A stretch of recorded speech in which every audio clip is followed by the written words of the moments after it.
Melhor ou igual que o Belo? O Marlon escreveu aqui. Saudações, Marlon. Igual maior que o Sete Belo, verdade. Sete Bem Belo, parecido, né? Dá aquela queimadinha marota boa. aquela química boa. Gente, deixa eu só dar umas informações rápidas aqui. Eu tenho depois um projeto para passar, vou passar semana que vem isso aqui, ó, que é o gráfico, né, o histórico das pestes, das pragas, das pandemias mundiais. A gente vai falar sobre isso aqui a semana que vem, tá? Hoje eu quero trazer aqui umas notícias. Olha só, sente o drama disso aqui. Tá tenso, tá tenso. Tensa, a situação tá tensa. Advogados prometem julgamento de Nuremberg contra todos os que estão por trás da farsa co-vid. Aquela festa que você só pode convidar mais do que 19 pessoas. Neste momento, tá? Notícia quentíssima isso. Neste momento, um segundo tribunal de Nuremberg está em preparação com uma ação coletiva sendo instaurada sobre a égide de milhares de advogados em todo o mundo. Por trás do advogado americano-alemão Rainer, não sei se assim se pronuncia, tá? O Rainer Fulmich, que está processando os responsáveis pelo escândalo Covid manipulado pelo Fórum de Davos. Você tem noção da grandiosidade dessa notícia? Se o negócio vai para frente mesmo, a gente não sabe, né? Porque hoje em dia tudo a gente fica com uma pulga atrás da orelha, né? Não dá para acreditar mais em muita gente. Porém, isso é fato. Inclusive, eu já relatei aqui, mesmo em lives passadas, que existe uma ONG que foi criada por vários médicos e pesquisadores para documentar tudo o que está acontecendo no mundo relacionado a essa pandemia, essa pandemia aí, para mostrar futuramente como que isso foi um genocídio. Um genocídio. Então, isso já é fato. Existem muitos médicos, inclusive médicos brasileiros, que já fazem parte desta ONG. Estão catalogando tudo. Ok? Então, fica aí, se alguém... Enquanto aqui nós estamos brigando por vacinar mais, né, cada vez mais, ou brigas partidárias, advogados já estão em um tribunal, né, preparando todo o processo para julgar essa manipulação pelo Fórum de Davos. A esse respeito, vale lembrar que o advogado que conseguiu condenar a gigante automobilística Volkswagen no caso dos conversores catalíticos adulterados. Então, olha só, Volkswagen com conversores catalíticos, que é para diminuir a poluição. A própria Volkswagen fez isso, e o advogado é alemão, né? A Volkswagen é alemão, o advogado é alemão-americano, né? Ele é híbrido, vamos assim dizer, né? E ele conseguiu isso. E é esse advogado que está por trás dessa grande ação. Olha só, algumas das razões que esse bicho é algo imaginário e teórico, tá?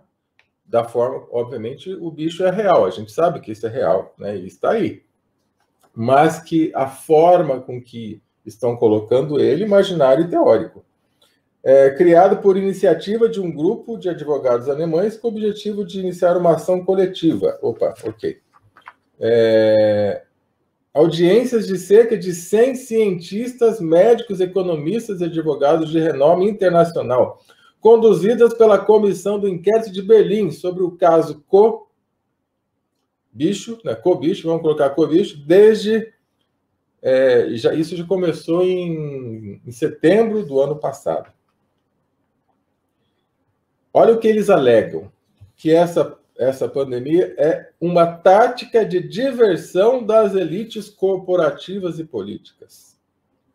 Contribuição do imposto audiovisual para a reconstrução de um novo panorama midiático. Tornar as estruturas agrícolas regionais seguras. Fazer uma moeda regional segura para evitar uma nova moeda que venha de cima para ser alocada no caso de bom comportamento. Ou seja, tudo para adestrar o homem. Considerações psicológicas da situação. Ações de anulação, provação, vacinação promovidas contra a Comissão Europeia. E que se não bastasse mais, quer ver, olha só. Também, Centro Francês de Avaliação de Medicamentos exige a remoção de todas as 4 VAVID amplamente utilizadas. Tá? Então, o Centro Francês de Avaliação já está exigindo isso, também entrando em processo. Nós temos hoje, tá? Hoje no panorama mundial, equipes de defesa da saúde das crianças estão questionando a bicho, isso. França está questionando e pessoas em protesto. Inglaterra em protestos. Eu não vou colocar aqui o vídeo, eu ia colocar um vídeo, mas eu não vou colocar o vídeo. Sabe por quê? Olha só o porquê. Deixa eu pegar aqui para vocês verem. Deixa eu achar aqui. Onde está? Uai, aqui. Por que eu não vou colocar o vídeo aqui? Olha. Porque o meu vídeo foi bloqueado. Foi bloqueado. Coloquei lá no Instagram, bloquearam o vídeo. Olha, esse vídeo está bloqueado em alguns países. Emirados Árabes, Afeganistão, Albânia, Armênia, Argentina, Samoa. Nossa, Samoa. Eu nem lembrava mais que existia esse país. Áustria, Austrália, Bósnia, Bangladesh, Bélgica. Uma lista de países. Está bloqueado praticamente no mundo todo, então, né? Ok? Censura! E aí, e você acha que existe essa tal de democracia? Você acha que você é livre? Liberdade de expressão. Né? Quem acompanhou a Rádio da Terra lá atrás, que a gente já falava sobre isso e torcia o nariz, né? Será que está torcendo o nariz agora, ô mané? Né? Se é que está ouvindo aqui, duvido que tenha algum ouvindo aqui, né? Porque esse pessoal corre. Eles já ouviu falar em síndrome de Cassandra? Síndrome de Cassandra é assim. Você fala uma verdade para uma pessoa que acredita numa outra coisa, tá? Ela fala, a verdade para você, para mim a verdade é outra. Beleza. Aí você mostra para ela por A mais B que aquilo é mentira. Ela fala, não, mas deve ter algum motivo, deve ter alguma explicação científica.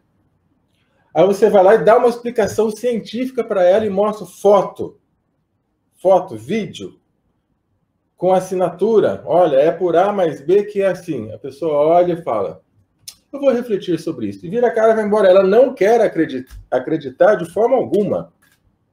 É síndrome de Cassandra. É a pessoa que, quanto mais você prova para ela que ela está errada, mais ela ignora. E ela ainda vai fazer um esforço para dizer que ela estava certa. São pessoas que não querem acreditar na verdade. E por isso, cai fora, né?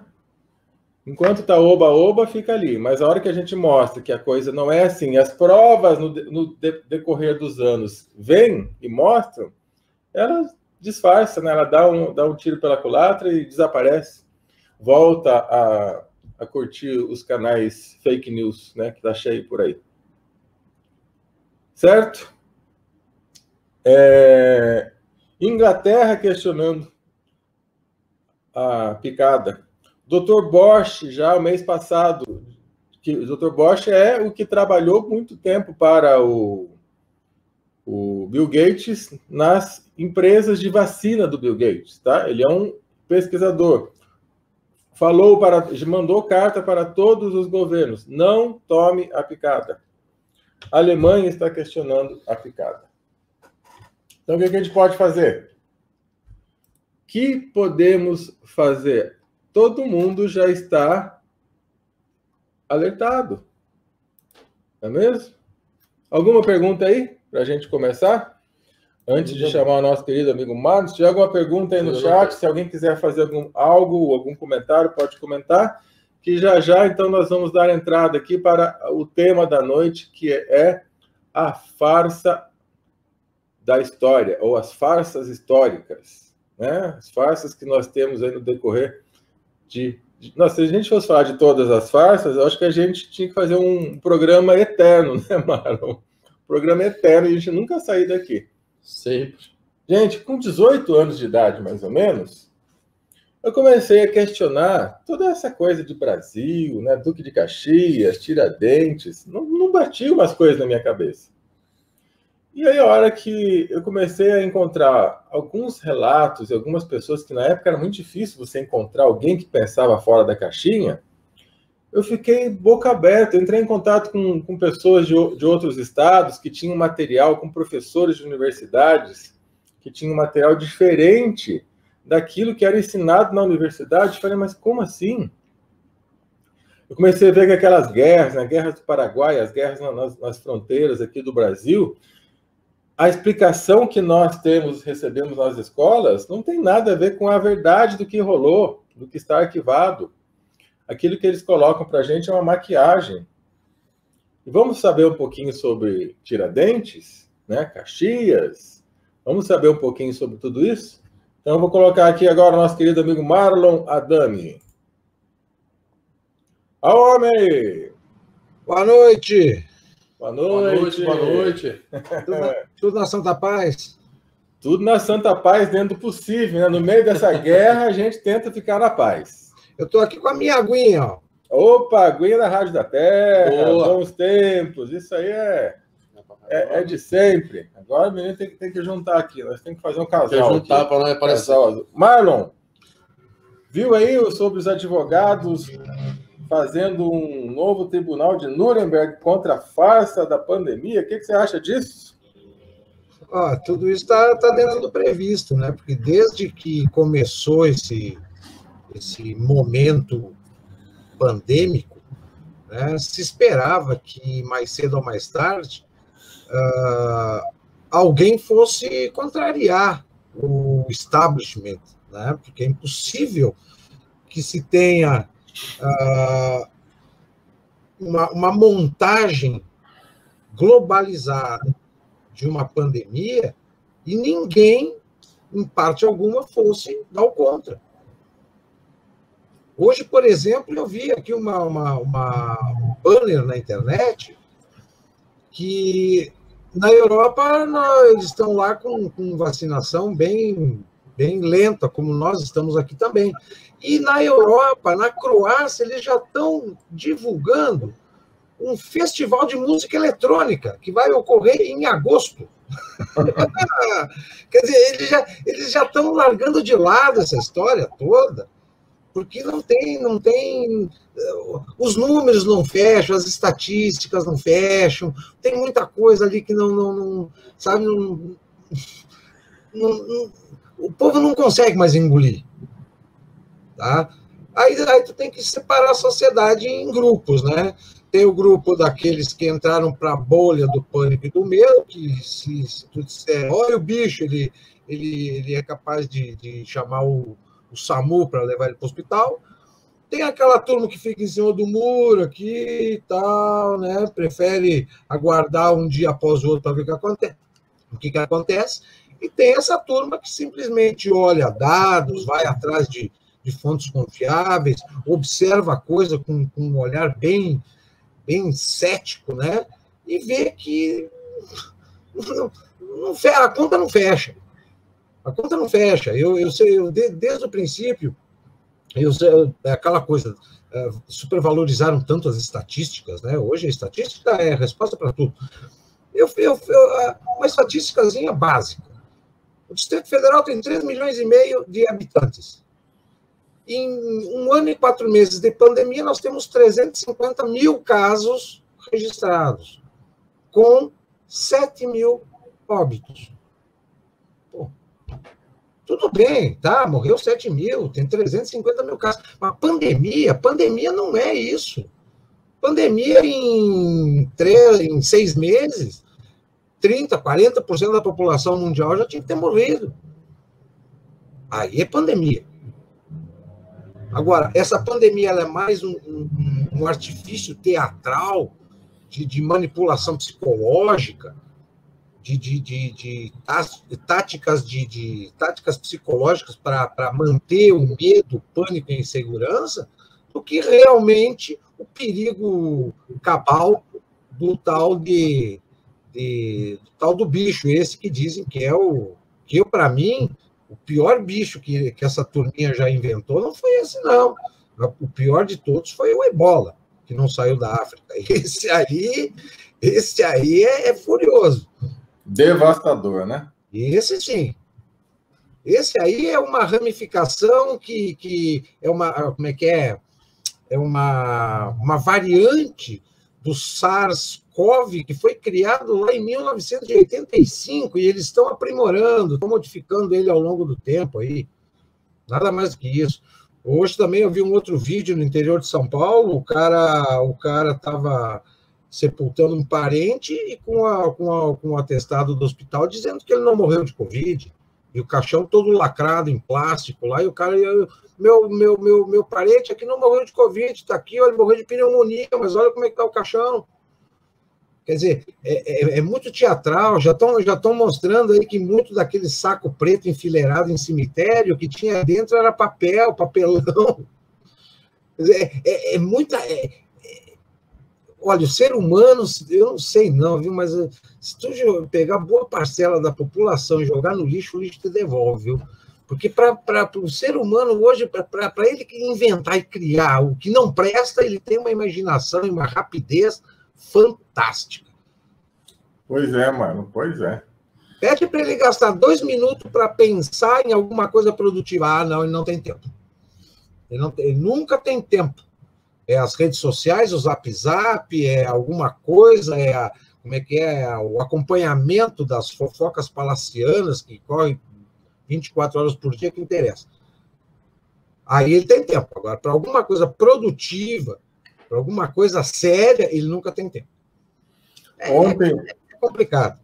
Ontem eu tenho vários grupos, né, que eu tenho aula à noite. Ontem, num dos grupos, eu estava comentando sobre qual é normalmente a mentalidade, né, não vou falar ser humano, vou falar do brasileiro, porque eu não sei se isso acontece também lá fora. Imagino que é assim. Nada contra a arte, nada contra esporte, tá? Mas é mais ou menos assim, olha, tem um livro bom aqui para você aprender tal coisa. Compra lá, 40, 50 conto um livro. Ah, não, eu vou ver se, de repente, eu encontro um PDF gratuito, né, para baixar aquilo e não gastar nada. Mas essa mesma pessoa, ela dorme na rua 2, 3 dias para comprar o ingresso do show do Menudo, né? Eu lembro que isso aconteceu na época, ou...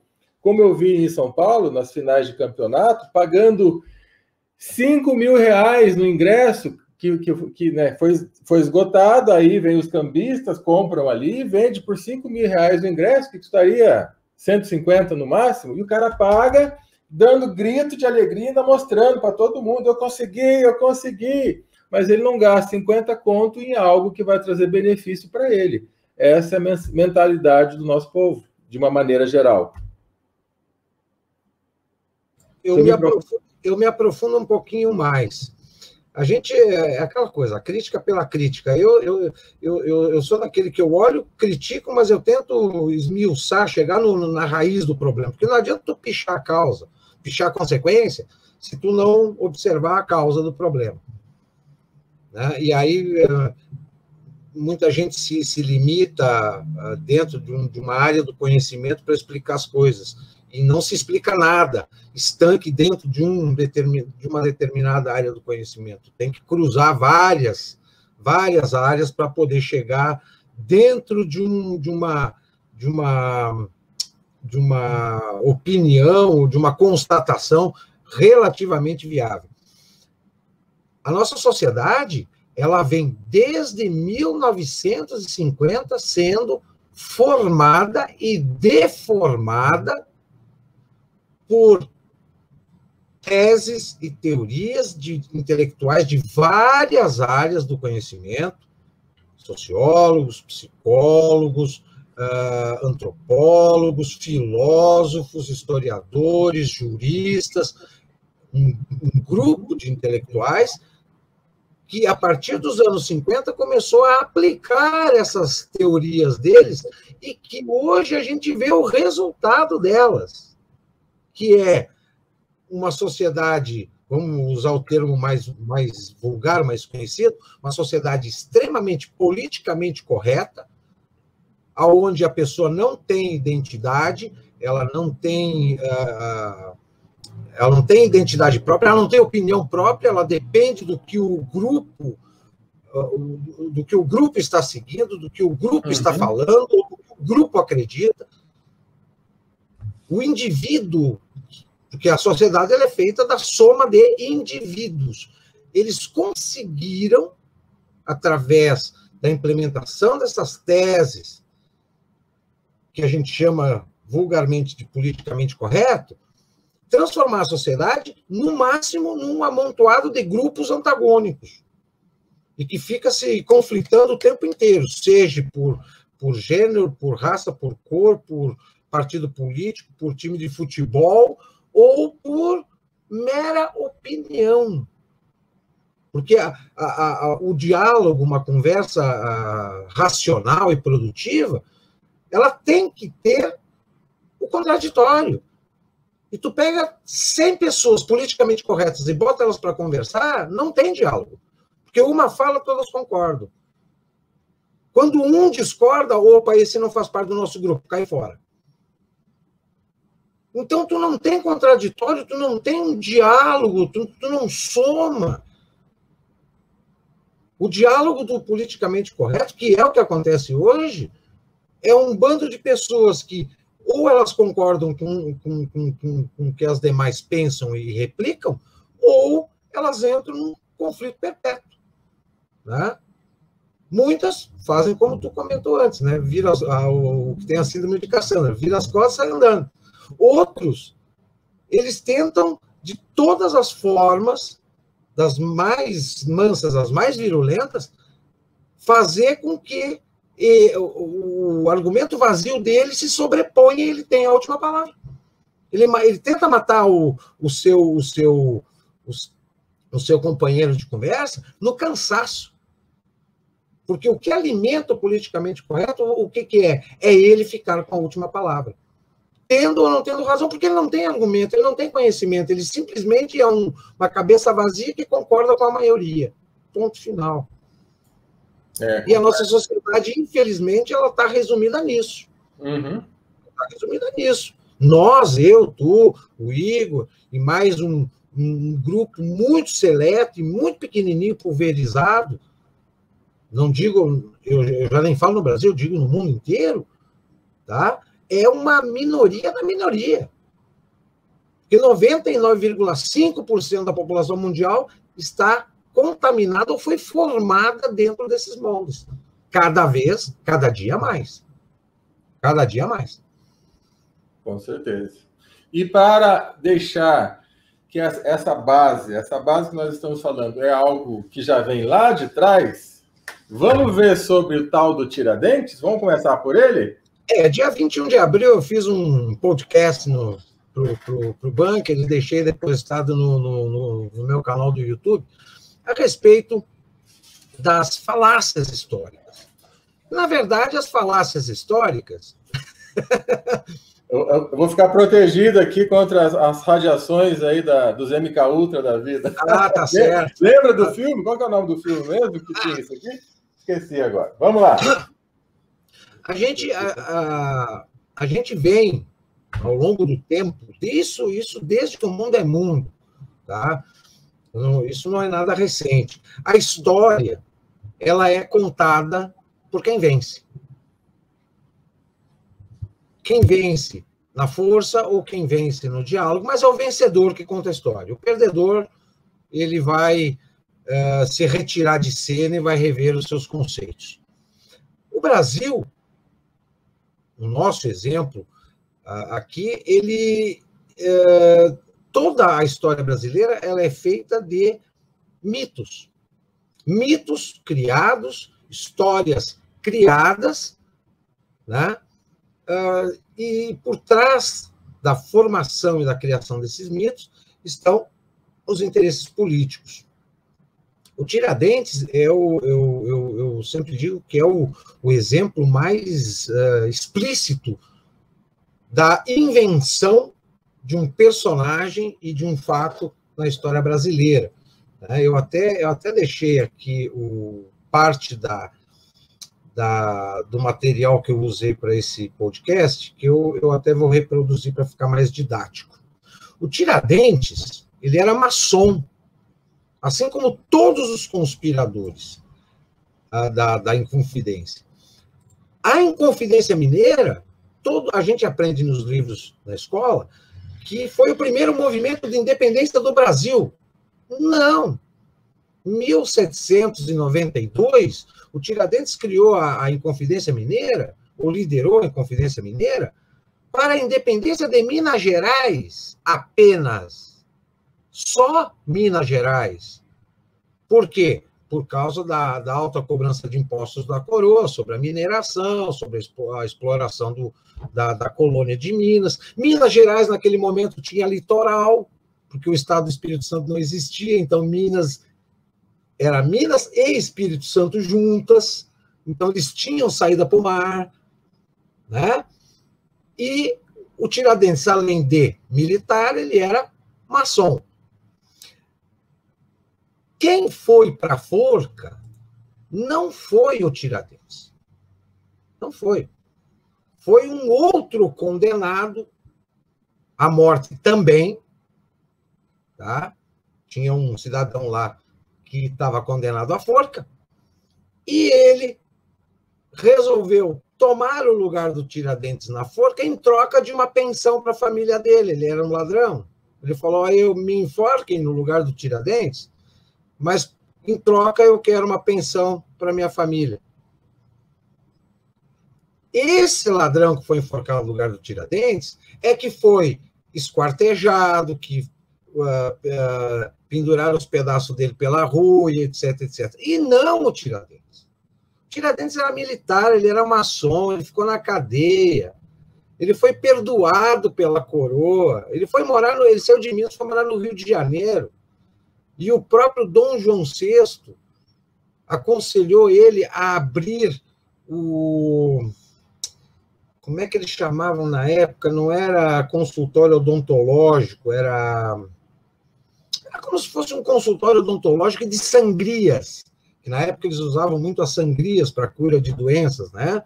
Então, o próprio Dom João levou o Tiradentes para o Rio de Janeiro e aconselhou ele começar a trabalhar com a área odontológica de sangrias. Ele morreu no Rio de Janeiro, lá, tranquilo, sozinho. Nada do que se aprendeu, que se aprende na escola, que se aprendeu na escola sobre esse personagem, é verdade. Tudo mentira. Por quê? Porque existia um interesse dos republicanos de criar um mito nacional. É um mito, é um mártir. Tanto que ele é conhecido como mártir da independência, só se for o mártir da independência de Minas Gerais. Mas os republicanos criaram o mártir da independência. Disseram que ele lutou pela independência do Brasil, o que não foi. O interesse de termos o Tiradentes como esse símbolo nacional, né, e ter toda essa história romântica por trás dele, é interesse dos republicanos da época. A mesma coisa a gente vê com a história do descobrimento do Brasil. Deixa eu só deixar uma pergunta aqui para os nossos ouvintes. Isso, quando tiver pergunta, me interrompe. Só deixar uma pergunta aqui. Você que está ouvindo, você sabia dessa história sobre Tiradentes? Coloca aqui para gente, se sim ou se não, e o que mais você tem interesse em saber, tá? Comenta para nós aí. Comenta aí. Prossiga. A mesma coisa é a história do Brasil. A história do Brasil. A história do Brasil, a gente estuda o descobrimento. Tu descobre alguma coisa quando tu não tem conhecimento dela. Portugal tinha conhecimento dessa terra. Portugal já tinha dividido as novas terras com a Espanha. O Tratado de Tordesilhas foi assinado, foi dado o aval pelo Papa, que na época quem dava o aval para esses tratados internacionais era o Vaticano. O Papa já tinha dado o aval da divisão das Novas Terras em 1498. Ou seja, Portugal tinha um mapa, sabia onde eram as terras, tinha uma posse legal das terras, só não tinham chegado aqui. E analisando a história da viagem de Cabral, que todo mundo diz que, por um acidente de percurso, ele desviou a rota e bateu em Porto Seguro. Não tem nada por acaso, não. Ele já saiu de Portugal sabendo que ele ia tentar chegar nas novas terras, antes de ir para a Índia. Ó, o pessoal já está manifestando aí, rapidinho. Diga. Falando aqui, ó, quanta enganação na sala de aulas, nem imaginava, nunca escutei essa história, estou chocada. A Preta Colombo falou, professor, essa semana ficamos sabendo que Tiradentes foi crucificado, boa noite. Não imaginava isso de Tiradentes, é uma surpresa para mim. Só para falar o comentário da galera.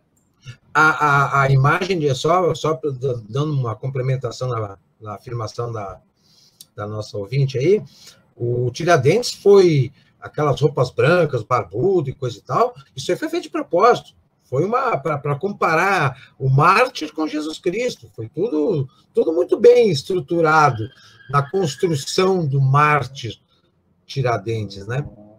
Mas voltando ao Cabral, ele já saiu de Portugal. Nas cartas de Caminha, na análise das cartas de Caminha, a gente vê que não existiu nenhum tipo de surpresa na chegada do Cabral ao litoral brasileiro. Não teve surpresa nenhuma. Quando tu descobre alguma coisa que tu desconhece, tu fica surpreso. Ali não teve surpresa nenhuma. Tanto que a coisa, ela já saiu, o Cabral já saiu pronto para fazer esse desvio de rota, para tentar chegar às novas terras portuguesas, que ele, quando ele ficou 30 dias, ele ficou quase 30 dias no Brasil, e metade das caravelas ele mandou de volta para Portugal para dar as boas novas ao rei. E deixou dois bandidos presos aqui no Brasil junto com os índios, para eles fazer uma análise e pesquisar melhor os hábitos e as novas terras. Mas eram dois marujos que estavam presos em Portugal e foram colocados na tripulação. E o Cabral chegou, esses dois bandidos presos lá, eles vão ficar presos aqui e vão trabalhar para nós. Né? E Portugal, a partir de 1500, Portugal só volta ao Brasil, e aí sim, para começar a povoação, a exploração de madeira e todo o processo colonizatório, 30 anos depois da chegada do Cabral. A gente acha que o Cabral chegou, na semana seguinte veio um monte de gente para cá e começou a devastação, e os índios começaram a se misturar com os portugueses. Não, demorou 30 anos. 30 anos depois, os portugueses voltaram. Diga. Uma dúvida pessoal mesmo. A história que é contada para nós brasileiros, a grande maioria, eu não acredito que 100% é a história mentirosa. Você tem conhecimento se fora do Brasil é contado a história verídica ou também é passado essa história, a mesma que a gente? A mesma coisa. A mesma coisa. E em Portugal, me parece que em Portugal a versão da história portuguesa em relação ao Brasil tem uns detalhezinhos diferentes do que a história que nós narramos aqui.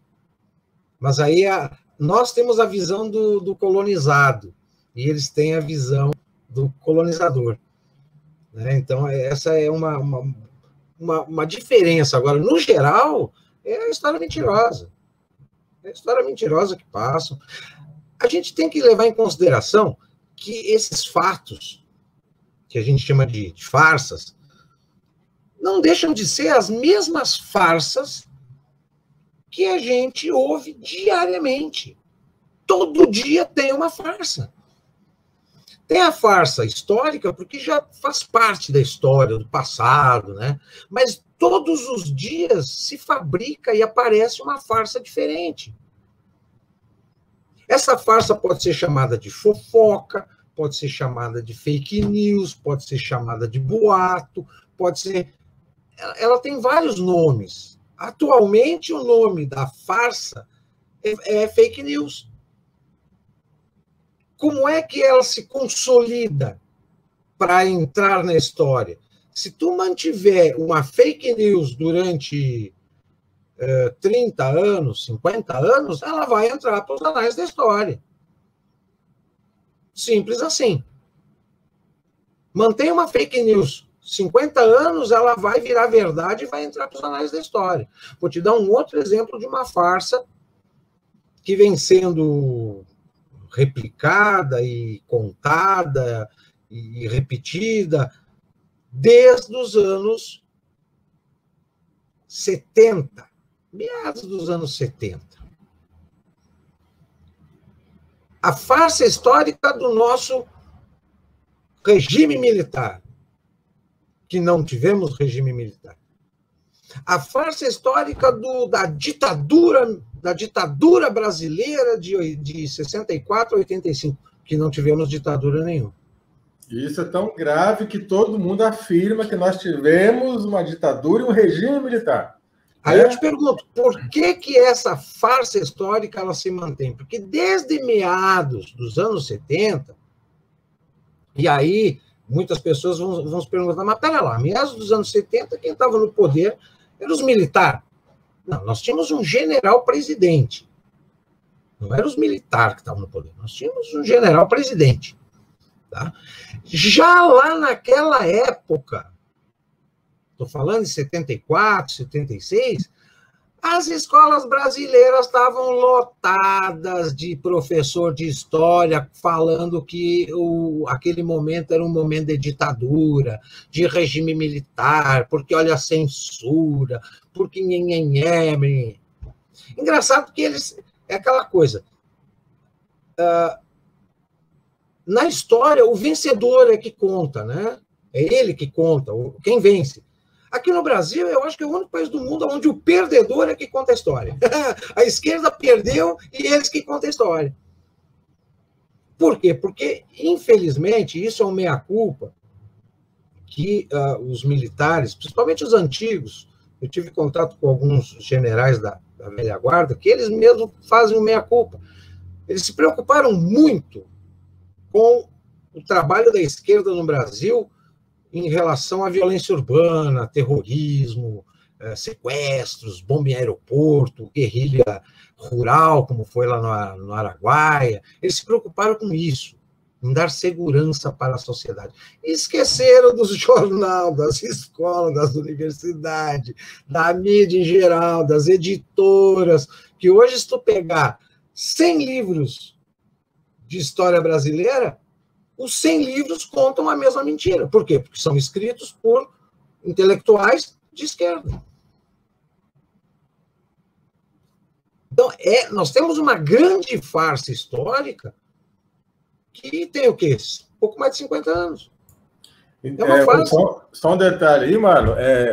De esquerda ou comprados pela esquerda. Porque hoje nós temos aí, inclusive, eu não lembro agora o canal, que eu vi uma matéria, que vários jornalistas eles são contratados pelo regime chinês para contar aquilo que eles querem. Eles são pagos, contratados, pagos para falar o que está sendo falado hoje. E foi liberado isso hoje, agora, depois eu vou trazer para a gente aí, porque conseguiram pegar aí uma comunicação deles e provas e prints de tela em que vários jornalistas brasileiros, sendo ou não de esquerda, mas tendo aí o seu cachê pago, falam aquilo que é ordenado pela esquerda.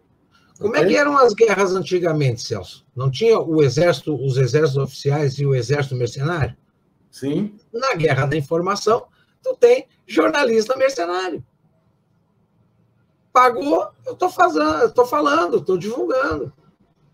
Não importa o lado, né? Pagou, eu estou dentro. Não importa. Agora, esse momento histórico brasileiro, e que a gente, dentro de uma linha, uma cronologia histórica, esse período de 64 a 85 é um período recente da nossa história. Né? Não é nada de 100, 200, 300 anos, no caso como Cabral, Tiradentes. Não, é recente. E é uma farsa. E o pior é que se tu pegar a população brasileira hoje e tentar sabatinar, 99,9% vai concordar com essa mentira.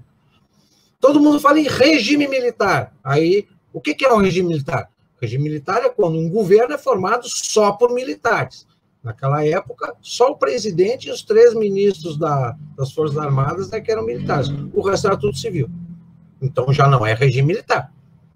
A ditadura militar. Ditadura. Tá.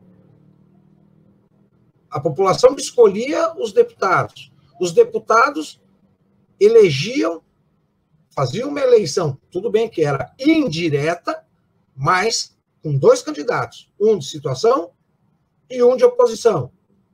Cadê a ditadura? Em ditadura não tem eleição, nem direta nem indireta. Só que botaram na cabeça das pessoas que se não for o povo que escolheu o presidente, é ditadura. Não tem nada a ver uma coisa com a outra. Né? Ninguém se pergunta por que houve o AI-5. Agora, recentemente, com essa história de liberdade de expressão e coisa e tal, desenterraram a história do AI-5. O AI-5 foi feito para calar a boca da esquerda. Não foi para calar a boca do povo inteiro. Foi para calar a propaganda de esquerda. Que a esquerda... Hoje a gente vê aí a dona Miriam Leitão na Globo News, o seu Gabeira e coisa e tal, a dona Dilma, ou até outro dia presidente, eles roubavam um banco, estouravam bomba, pintavam os canecos. Alguém tinha que calar. Eles queriam ser calados na bala ou eles queriam ser calados de uma forma pacífica através de um decreto, de um ato institucional? Pelo jeito, eles, como bons revolucionários, eles preferiam ter sido apagado na bala do que ter sido censurados. Aí é uma visão de revolucionário para revolucionário. Tá? Eu, por exemplo, vivi aquela época, eu era adolescente. Eu nunca tive problema de censura, nunca fui parar em juizado de menores. Meu pai nunca teve que responder por alguma coisa que eu tenha falado. Por quê? Porque nós não fazíamos propaganda para a esquerda. A gente não era militante de esquerda para ficar fazendo propaganda revolucionária, abaixa a ditadura. Quem não era militante nem se preocupou com o AI-5. Agora, a classe artística de esquerda foi censurada. Os jornalistas de esquerda foram censurados. Mas eles foram exilados. Não, eles não foram exilados. Eles se autoexilaram, é diferente. Eles preferiram ir embora para poder continuar fazendo a propaganda revolucionária deles de fora para dentro, do que ficar aqui e provar por A mais B, democraticamente, de que a tese deles era melhor. Só que o revolucionário de esquerda não discute, não debate. A esquerda não tem debate, é o que eles pensam e fim, acabou. Então, a única maneira de silenciar eles naquela época foi dessa forma. Hoje, quem é que silencia a sociedade? O politicamente correto. Ou está todo mundo na mesma manada, ou o cara não vai ter com quem falar. E eles vão mudando as estratégias paulatinamente, né? Conforme eles vão adaptando, se adequando. Tá? Então, esse episódio da nossa história brasileira é uma tremenda de uma falácia. Isso aí, infelizmente, eu não sei, eu não consigo ver nenhuma luz no fim do túnel para a gente derrubar essa mentira histórica a curto prazo. Não vejo. Eu, por exemplo, muitas vezes eu fui repreendido por não contar a história oficial. Eu falei, eu sou professor, eu sou um historiador, eu não estou aqui para bancar um mentiroso ou ficar replicando o que não é verdade. Eu estudei para isso. Agora, se na sala de aula os professores entram hoje para cumprir uma decoreba que é imposta para eles, aí é outro departamento. Eu não, em hipótese alguma, eu contava a história oficial. A tal da cartilha que os professores têm que seguir, né? Exatamente. Exatamente. E essa cartilha aí, meu amigo, não é fácil. Essa aí, para derrubar, não é fácil. Não vai ser fácil porque nós temos muitos, mas muito, uma população inestimável de agentes formados, catequizados, doutrinados, deformados, tudo que tu pode imaginar em prol da esquerda. Eu digo isso por experiência própria também. Na minha época de colegial, passei por 2 professores que a historinha deles era essa mesmo, do lado oposto, porque eles eram militantes na época da ditadura, sofreram muito, então eles vinham com toda aquela carga e depositavam em cima do aluno. Tanto é que eles, escola particular até, esse episódio aconteceu numa escola particular boa que eu estudei, e a maioria dos alunos que não tinham nenhuma referência em casa, eles fizeram a cabeça mesmo, e aí vem a linhagem de esquerdista de iPhone que eu chamo, né? Que é um monte de filhinho de papai, com tudo em casa, com o iPhoneinho lá, né? Só que levantando a bandeira aí da esquerda e tudo mais. E aí tem um outro detalhe, o Antônio Gramsci já dizia, a melhor revolução não se faz na rua dando tiro, se faz dentro da sala de aula. Porque qual é o aluno que vai discordar do professor? Quem é que vai discordar? A referência master ali deveria ser o professor, né? Pois é, mas eles se aproveitam dessa hierarquia. Sim. Né? No meu caso, como eu não era muito bom aluno, eu já era rebelde mesmo, então ouvia por um, saía para o outro e boa. Mas os certinhos, a maioria foi entrou nessa. Só que aí tem um detalhe perigoso, né, Marlon? Muito perigoso, porque eles se aprimoraram, né? Na surdina, eles foram se aprimorando, que hoje eles dominam as redes sociais. Né? Que aqui o vídeo que eu postei, né? Postei um vídeo agora à tarde, simplesmente das pessoas fazendo a manifestação em Londres contra a fake pandemia, tá? Estou relatando o que eles estão falando lá, nem preciso afirmar. Sim. E só isso, as pessoas andando, milhares de pessoas numa manifestação, o vídeo foi bloqueado. Não falei nada no vídeo, não escrevi nada no vídeo, apenas copiei e colei. Provavelmente esse vídeo, todo mundo que tenta replicar já está sendo proibido em vários países. Com certeza.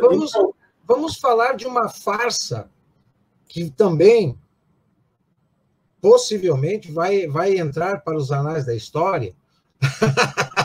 Sente belo aí, ó. Vai entrar para os anais da história, que é o cenário político global.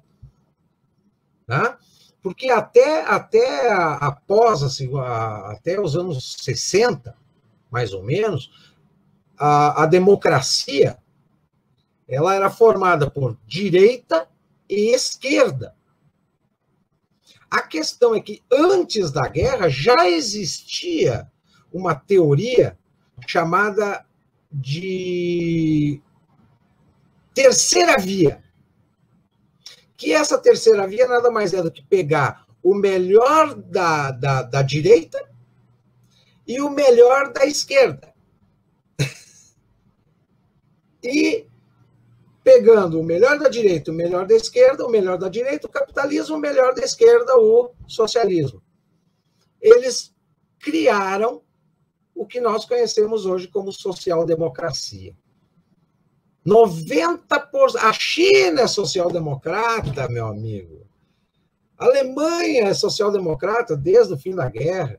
Não tem país no planeta hoje que não seja social-democrata, inclusive o Brasil. Inclusive o Brasil é social-democrata. A experiência da social-democracia, que é a fusão da implementação de um socialismo utilizando ferramentas da direita, que é o sistema econômico capitalista, ela até deu certo em alguns países durante um determinado tempo, que é o caso, os casos mais notórios são as sociais-democracias da Escandinávia, Suécia, Noruega, Finlândia, Dinamarca, Nova Zelândia, né? Isso aí, essas experiências sociais-democratas deram certo durante uns 20, 30 anos. Hoje, o experimento social-democrata, mais conhecido como terceira via, ou mais vulgarmente conhecido no Brasil como centrão, é o centrão, né? Porque eu queria conhecer o cara que inventou essa farsa, que vai cair para a história brasileira também, de que o nosso governo atual é de direita. Nosso governo atual não é de direita nem aqui nem na China, lugar nenhum. Só na cabeça desses malucos que não tem conhecimento nenhum, ou tem um conhecimento pífio sobre política. Tá? No Brasil, nós temos a social-democracia e a esquerda tradicional. Quem é a social-democracia? É essa turma que está aí hoje, é a turma do seu Fernando Henrique, é a turma do MDB, é a turma do sei lá, agora tem mais uns partidecos novos aí, que é ramificação dos outros. E a esquerda tradicional é o PDT, do falecido Brizola, o PT, essa turma é da esquerda mais radical. Nós só temos esses dois grupos no Brasil.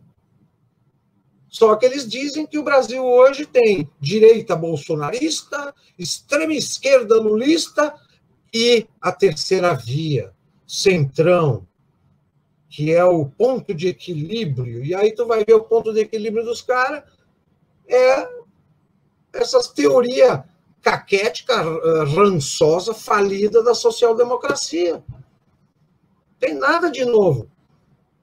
E assim como os Estados Unidos, o Trump vai entrar para a história norte-americana como sendo um presidente de extrema-direita, coisa que ele não é, aqui também nós vamos ter um presidente de extrema-direita que matou um monte de gente por causa da pandemia e não sei o quê, que não é também. Nós, infelizmente, a farsa histórica que nós vamos ver daqui uns 50, 60 anos nos nossos livros de história, é o Brasil sendo, durante mais de 30 anos, sendo governado apenas pela esquerda e todo mundo bradando que vivia numa democracia livre. Essa eu acho que é a pior de todos. Parece uma piada, é uma piada, mas é uma piada infernal, né? E que as portas foram abertas, né, tudo indica, pelo FHC. Sim. Né? Sim. Que seria o politicamente correto, o professor, o formado, a pessoa que inspirava, né, uma certa segurança, e justamente por isso, talvez aí tenha sido a pior traição. Né? Eu imagino que esse seja o pior traidor aí dessa fase nova que estamos aqui. Eu não diria traidor, porque o Fernando Henrique, ele sempre foi um militante de esquerda, só que ele sempre foi um social-democrata. Ele saiu do Brasil na época dos presidentes militares para estudar na Sorbonne, porque ele era um militante de esquerda, e ele só podia desenvolver o seu conhecimento teórico da social-democracia estudando na França, porque aqui no Brasil não tinha vez. Né?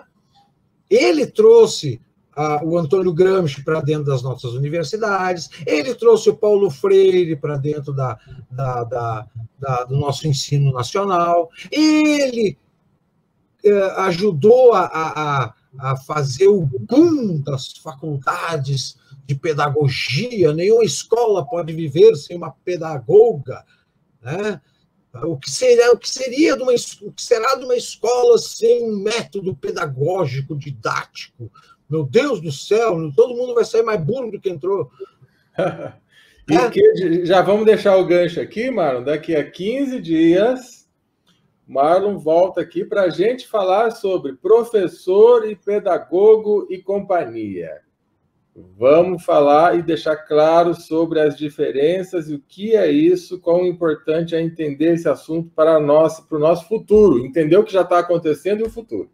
Professor certo? Não é pedagogo e ensino não é educação. Boa. Olha, então vamos repetir. Professor não é pedagogo e ensino não é educação. Coisa que a gente repete no dia a dia achando que é tudo igual, né? Mas não é. E aí tem grandes pegadinhas por trás. Mais alguma farsa, Marlon? Olha, eu acho que com essas 4 pesadas aqui e no estender da hora, eu só vou fazer um fechamento com uma citação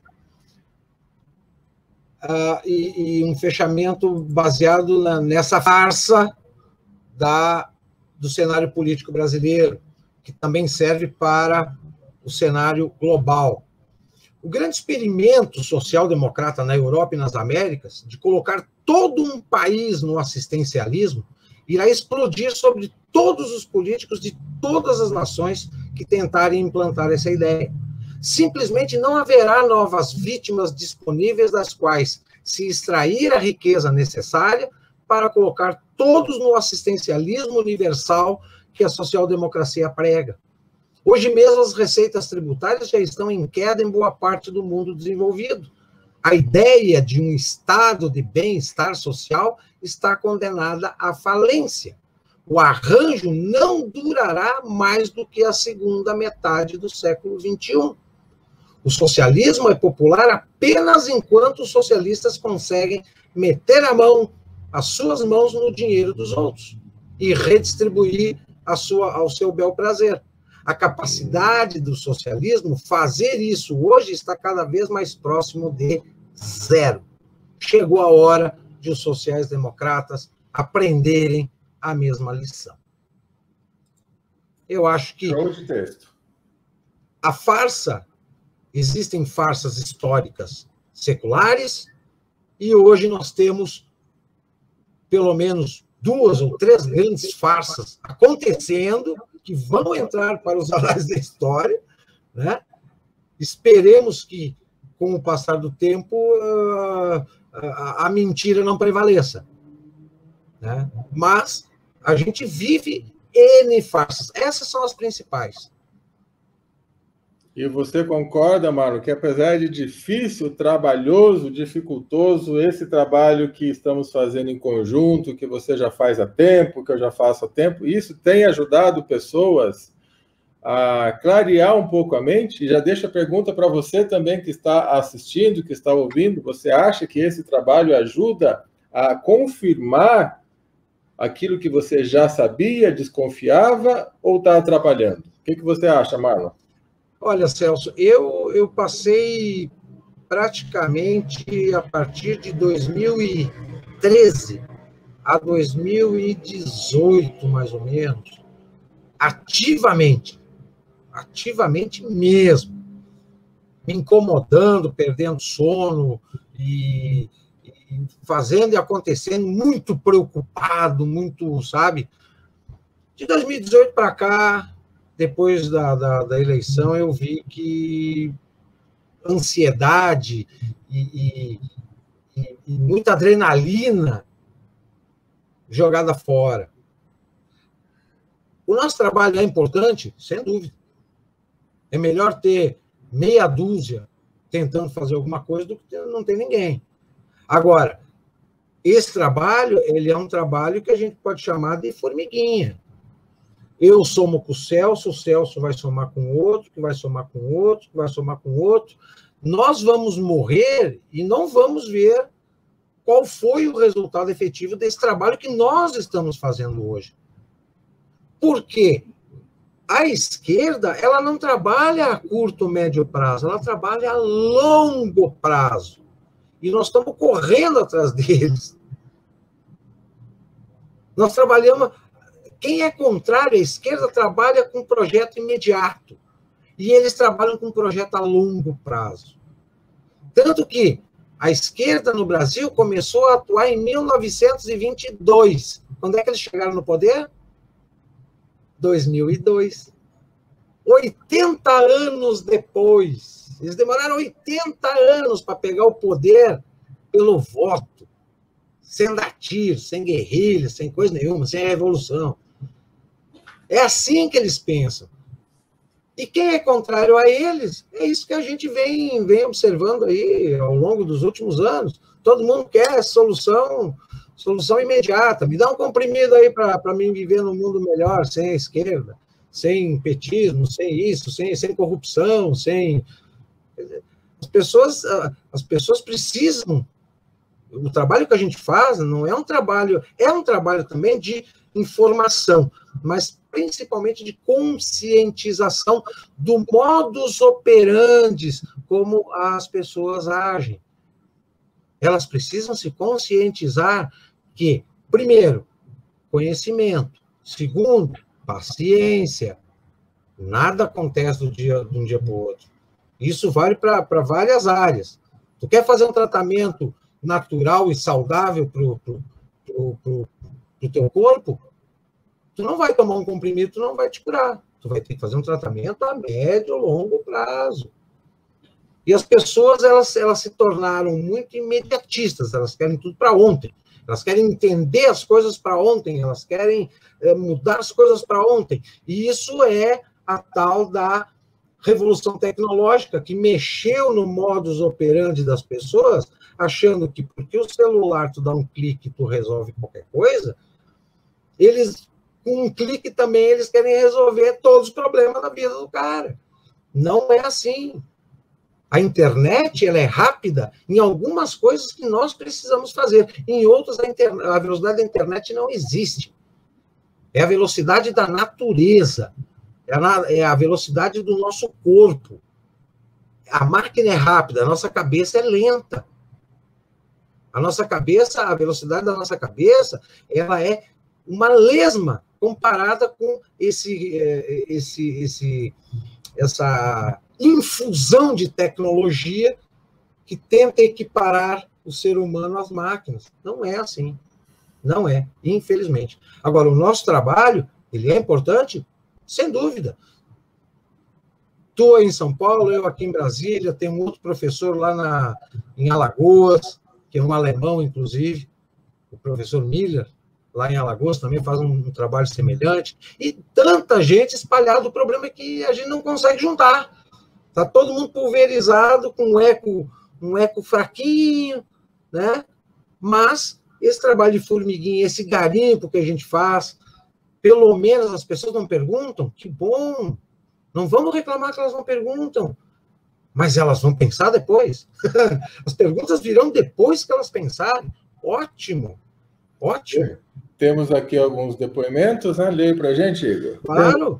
A Lia falou, com certeza esse trabalho é de extrema importância. A Daiane Avelar falou, você conhece a Daiane Avelar? Acho que eu não conheço. Daiane Avelar. Beijo, amor. Ajuda demais, estamos em tempos em que as informações são convenientes, precisamos de argumentos e fatos sendo distribuídos. Aí a Evelyn falou, a esquerda não descansa, vamos dar o like. Aí, galera, deixa o like aí, aproveita deixa o like, já que a Evelyn deixou a brecha, deixa o like para nós aí. Temos uma pergunta do Antônio, por último aqui, ó. A esquerda chegou em 94 com FHC? Sim. Não, minto. Antes, 85, o seu Zé Sarney se vendeu para o sistema. É isso que eu ia falar. O seu Zé Sarney era presidente do partido do governo de presidente militar, chamado PDS. Disputou a eleição pelo PDS contra o candidato de oposição do MDB, que era o Tancredo Neves. O Tancredo Neves morre, ele muda de legenda e vende a alma para o diabo para a esquerda, só para ter o poder e o dinheiro que ele tem até hoje. Pois é. O Zé Sarney é o melhor exemplo do político, o que a gente chama de fisiologista. Ele faz política para ter poder e para ter... Pois é. Solamente. Político ideológico no Brasil que cumpra o estatuto do partido. Um partido que tenha uma ideologia no Brasil, não temos. O partido já está furado. Não temos. Isso aí é balela, é outra farsa. Todo mundo fica acreditando, é farsa. É farsa. E assim, o povo quer acreditar, né? O povo anseia por alguma coisa que vai dar certo, mas a gente tem que acordar e não delegar o poder desta forma mais. E a gente só acorda tendo conhecimento. E às vezes, para ter conhecimento, precisa ralar um pouco, né? Acontecer o que está acontecendo para despertar. Eu imagino que agora muita gente está começando a prestar mais atenção nisso tudo que a gente fala. Mário, eu quero agradecer mais uma vez. Muito obrigado. Eu que agradeço. Daqui a 15 dias nós voltamos com o Marlon falando sobre escola, professor, pedagogia, ensino e vamos ensinar esse povo. Vamos mostrar que nós não temos nem ensino e nem educação.